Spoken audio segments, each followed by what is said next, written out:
tidak ada proses melatih kesabaran yang melebihi bertani.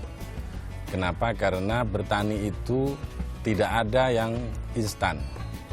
Bertani itu dimulai dari mengolah lahan, menyiapkan benih, memindahkan bibit ke lahan, merawat, menghadapi penyakit, baru pada saatnya baru bisa panen. Setelah panen pun problemnya belum selesai. Bagaimana mengamankan hasil panen tidak rusak, bagaimana menjual dengan harga yang baik, bagaimana menghadapi kerasnya pasar yang seringkali membuat suasana tidak adil. Tetapi petani tidak pernah protes, tetap saja besok menanam lagi. Itu besar kan?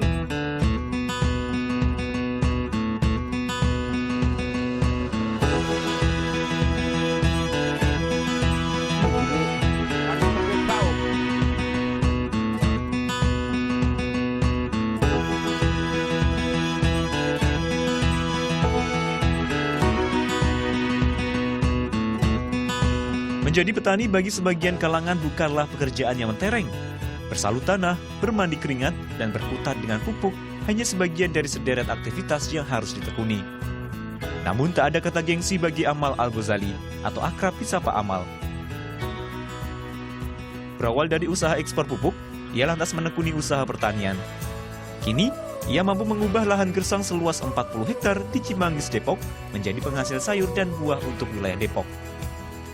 Dulu saya jadi wartawan, jadi reporter TV seperti teman-teman ini.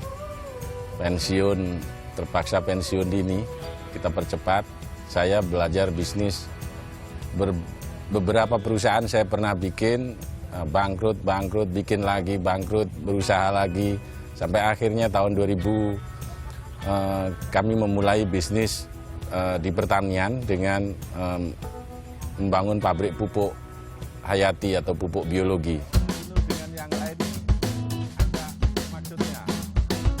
Melihat potensi pangan di masa depan yang begitu besar, bersama rekannya ia berinisiatif sebarluaskan manfaat bertani bagi banyak orang.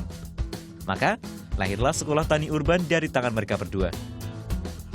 Karena dalam arti ini kita sudah ada kecocokan visi misi dan ideologi yang akhirnya membuat kita menyatu membuat wadah ini. Dan kebetulan Pak Amal ini adalah sosok yang benar-benar punya mental petarung di sini.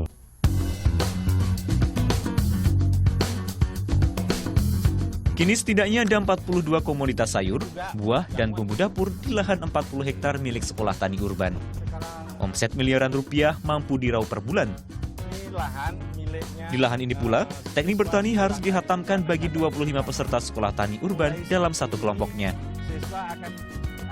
Semua peserta Sekolah Tani Urban harus praktek sendiri, kita pandu, minimal 1 musim tanam. Nah, setelah mereka 1 musim sudah menguasai, tentu dengan konsultasi terus, kita dorong mereka untuk menanam di tempat lain menjadi pebisnis bidang pertanian. Lalu bagaimana hasilnya? Nanti saya akan jelaskan kenapa ada jaring di tengah. Lepas itu ukuran 8 on. Tidak berhenti di sayur dan buah, Amal juga ajarkan teknik budidaya ikan seperti lele, patin, dan gurame. 20 kolam buatan disiapkan untuk peserta Sekolah Tani Urban berpraktek di sini. Amal dan Teguh juga menyiapkan sebuah toko untuk menjual langsung hasil taninya.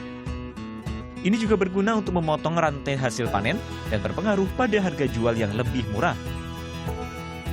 Salah satu peserta Sekolah Tani Urban, Agus, merasakan manfaat bertani secara berjaringan. Selain mampu menekan resiko kegagalan dalam bertani, cara ini juga dirasa pas untuk pebisnis pemula seperti Agus.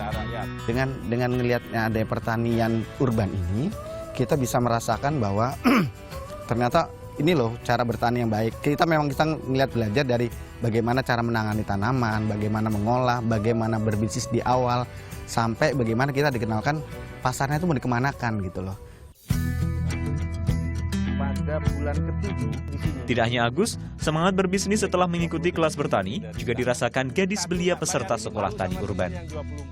Rencana ya habis ini akan langsung mulai berbisnis karena kan namanya kita belajar nggak mengenal umur ya, walaupun masih muda toh kalau misalnya mulai dari sekarang itu kan lebih baik daripada kita nanti taunya itu telat kayak gitu. Jadi ya kalau bisa sih setelah tahu ini yang langsung kita praktikkan gitu daripada nanti ilmunya udah terlanjur hilang. Ini sudah tahun keempat, jadi silakan dicoba. Kayak jamur juga, namanya berikutnya. Menjadi guru tani bagi murid di perkotaan adalah tantangan besar. Keinginan untuk dapatkan keuntungan instan kerap jadi pertanyaan dari para murid. Sekarang awalnya tidak mudah mengajak orang ini.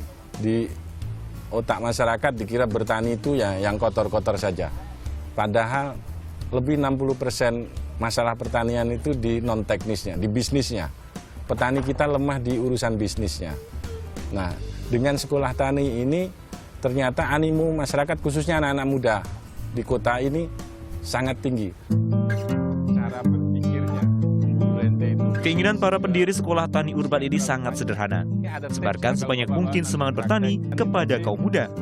Kita ingin menginspirasi masyarakat kota agar masing-masing mau berbisnis di bidang pertanian.